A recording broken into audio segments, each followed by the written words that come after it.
Hello दोस्तों, नमस्कार। आप सभी लोग स्वस्थ हों, सुखी हों, इसी कामना के साथ इस वीडियो का आरंभ करते हैं। और आज का हमारा जो टॉपिक होने वाला है वो रामायण महाकाव्य के ऊपर होने वाला है।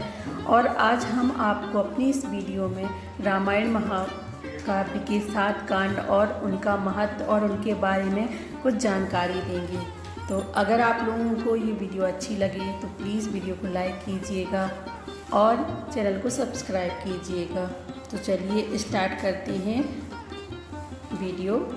तो जैसा कि दोस्तों, राम की गाथा रामायण हिंदू धर्म की एक प्रमुख धार्मिक पुस्तक है जिसमें श्री राम के संपूर्ण जीवन गाथा का बड़ा ही सजीव और सुंदर चित्रण है। इसमें श्री राम द्वारा अपनाए गए सभी आदर्शों के बारे में बताया गया है। श्री रामचंद्र जी को आज्ञाकारी, मर्यादा पुरुषोत्तम, पिता के प्रति आदर और प्रेम, पत्नी प्रेम, भाइयों के प्रति असीम स्नेह को सुंदरता से बताया गया है। और रामायण को महर्षि श्री वाल्मीकि ने संस्कृत में लिखा था, जिसे बाद में हिंदी और कई अन्य भाषाओं में अनुवादित किया गया है। दोस्तों, आपको तो पता ही है, किताबों में अलग अलग विषय या भाग होते हैं। उसी प्रकार रामायण को भी कई भागों में बांटा गया है, जिसमें आमतौर पर कांड कहते हैं। कई भक्तों के मन में यह प्रश्न होता है कि रामायण में कितने कांड होते हैं और जो इनको बांटा गया है भाग में, किस तरीके से बांटा गया है, किस तरीके से राम के पूरे जीवन की गाथा का वर्णन किया गया है कांडों में अलग अलग। वो सब इस वीडियो में आपको सुनने का संक्षिप्त रूप में वर्णन मिलेगा।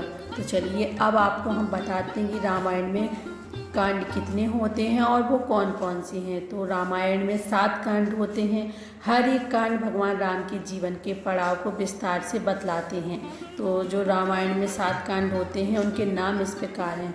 इसमें सबसे पहला भाग है वो है बालकांड, दूसरा है अयोध्या कांड, और तीसरा भाग है आरण्य कांड, चौथा है किष्किंधा कांड, पांचवा है सुंदर कांड, और छठवां है लंका कांड, सातवां है उत्तर कांड। तो इस तरीके से इन 7 भागों में पूरी रामायण को बांटा गया है।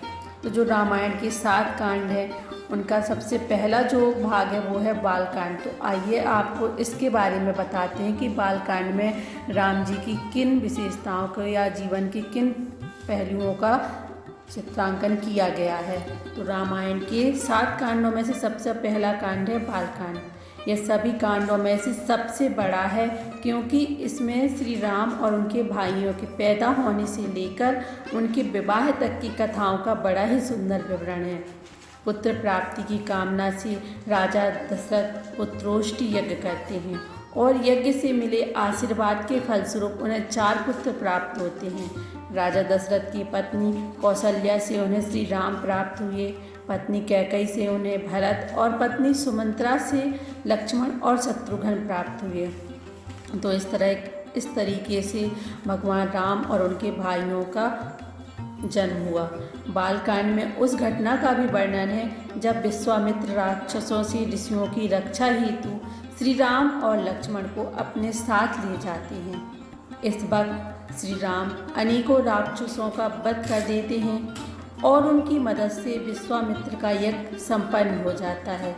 इस कांड में अहिल्या के श्राप से मुक्ति का भी वर्णन है।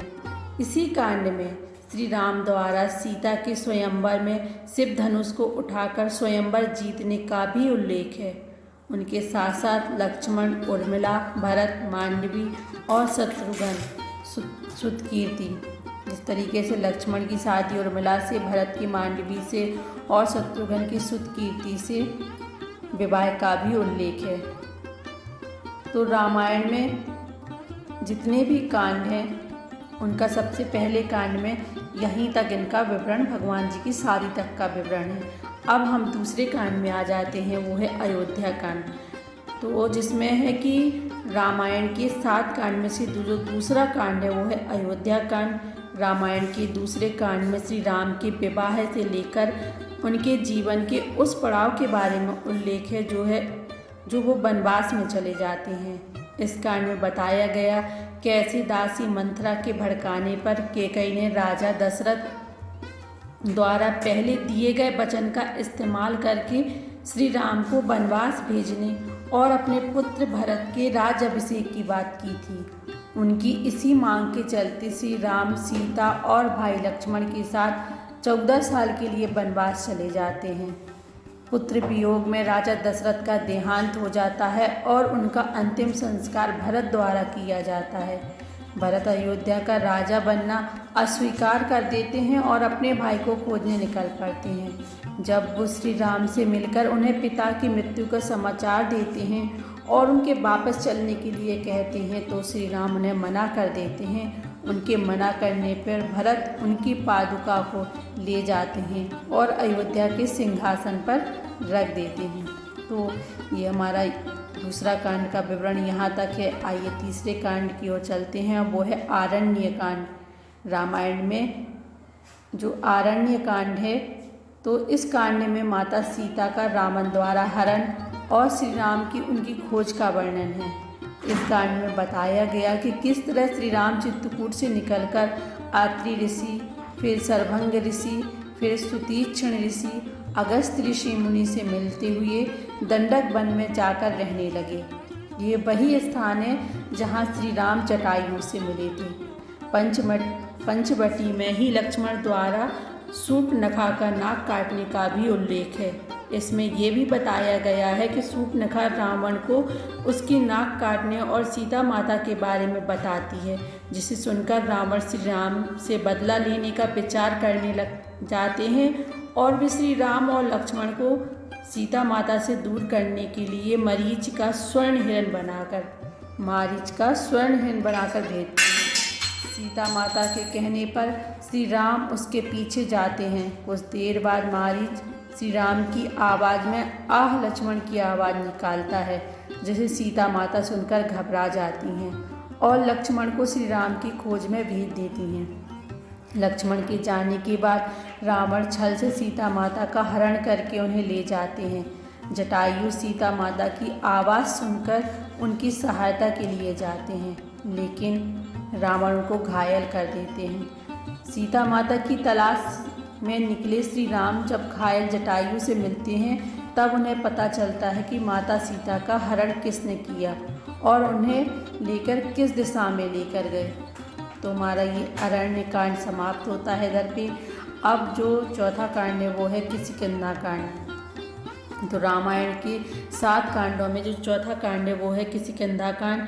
इस कांड में श्री राम भक्त हनुमान और श्री राम के मिलन, श्री राम की और सुग्रीव की दोस्ती, राजा बलि का वध और हनुमान जी की सीता माता की खोज में लंका की ओर जाने आदि का वर्णन है। इसमें बताया गया है कि कैसे श्री राम और लक्ष्मण हनुमान जी से मिलते हैं और कैसे उनके जरिए उनकी दोस्ती सुग्रीव से होती है। ये भी उल्लेख है कि किस तरह श्री राम बाली का वध करके सुग्रीव को किष्किंधा का राजा और अंगद को युवराज बना देते हैं। फिर सुग्रीव श्री राम को दिए वचन के चलते सीता माता की खोज में उनके साथ समुद्र किनारे तक जाते हैं। वहाँ उनकी मुलाकात संपाति से होती है। उन्हें संपाति से पता चलता है रावण ने सीता माँ को अशोक वाटिका में कैद करके रखा है। रावण में तो ये है हमारा किष्किंधा कांड। तो आइए जानते हैं जो हमारा 5वां कांड है वो है सुंदर कांड। तो जो रामायण में सुंदर कांड है सबसे महत्वपूर्ण 5वां कांड है, जिसे सुंदर कांड कहते हैं। इस कांड में हनुमान जी की सीता माता से भेंट होती है। उन्हें श्री राम के आगमन की सूचना देते हैं। लंका के वापस आने और लंका तक राम सेतु बनाने का वर्णन है। इस कांड में कैसे हनुमान जी जामवंत की सलाह पर लंका जाते हैं और अनेकों परेशानियों को आसानी से सामना करते हुए अशोक वाटिका पहुंच जाते हैं। वहां सीता माता को श्री राम की अंगूठी देकर उन्हें बताते हैं कि श्री राम जल्द ही उन्हें लेने आ रहे हैं। वो माता सीता की चूड़ामणि लेकर लंका में आग लगाकर रावण पुत्र अक्षय कुमार को मार कर वापस श्री राम के पास पहुंच जाते हैं।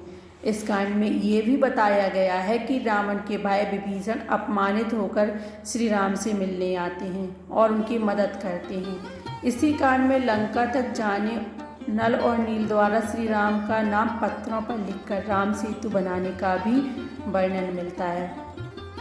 तो हमारा ये जो सुंदरकांड था वो यहाँ तक था। आइए जानते हैं लंका कांड के बारे में कि लंका कांड में क्या क्या था।